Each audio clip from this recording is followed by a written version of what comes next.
margins will therefore benefit development supply chain. Sektor rail ini merupakan satu sektor yang cukup punyai potensi dan pada ketika ini banyak juga projek yang sedang dilaksanakan, termasuklah kita masih menyiapkan projek landasan berkembar Gemas Johor Bahru, projek ECRL, projek RTS, projek LRT 3, Penang LRT dan sebagainya. Jadi ada pelbagai projek rail yang sedang dirancang dan akan dilaksanakan. Termasuk juga kita akan buat kajian kebolehaksanaan di Sabah dan Sarawak untuk satu sistem rail dilaksanakan di Sabah dan Sarawak. Memang merupakan hasrat dan juga dasar pengangkutan negara kita untuk menggalakkan penggunaan rail, bukan saja untuk penumpang tetapi juga untuk sektor kargo. Kerana apabila kita dapat mengoptimalkan penggunaan rail untuk sektor kargo, kita dapat mengurangkan kebergantungan kepada truk di atas jalan raya.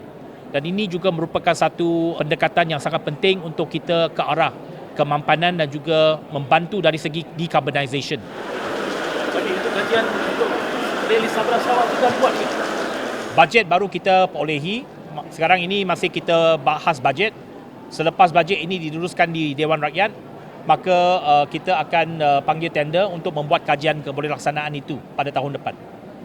Bajet dipohon pada tahun ini. Jadi ia telah dimasukkan dalam perancangan kita, tapi sudah tentu proses untuk meluluskan bajet itu masih berjalan di peringkat parlimen. Perancangannya apa untuk di Sabah Sarawak ini?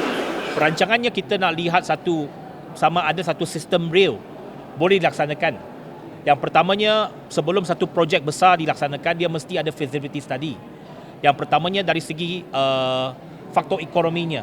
Adakah ia mempunyai satu return yang boleh kita buat pelaburan itu? Iaitu adakah keperluan itu diperlukan?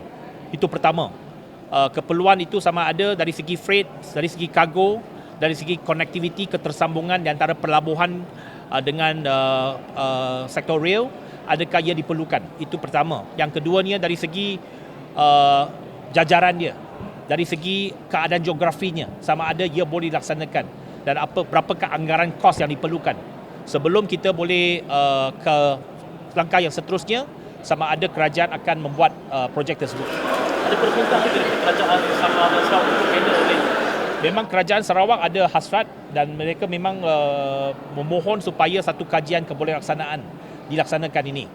Jadi itu yang telah pun kita pohon di peringkat Kementerian Pengangkutan, dan saya ucapkan terima kasih kepada Kementerian Kewangan kerana telah pun memperuntukkan satu peruntukan untuk kajian ini dilaksanakan. Is the government looking into collaborating with Brunei and Indonesia perhaps for the California railway? Now, this is something that, of course, we are open to discussion with the Indonesian government, and this is also the aspiration of the Sarawak government to look at connectivity between Sabah Sarawak to Indonesia, to Kalimantan in particular, to fully utilize the advantage of the new capital of Indonesia in Kalimantan. This is definitely on the table that we want to discuss, but first we must do a feasibility study first, whether or not a railway system can be built in Sabah Sarawak.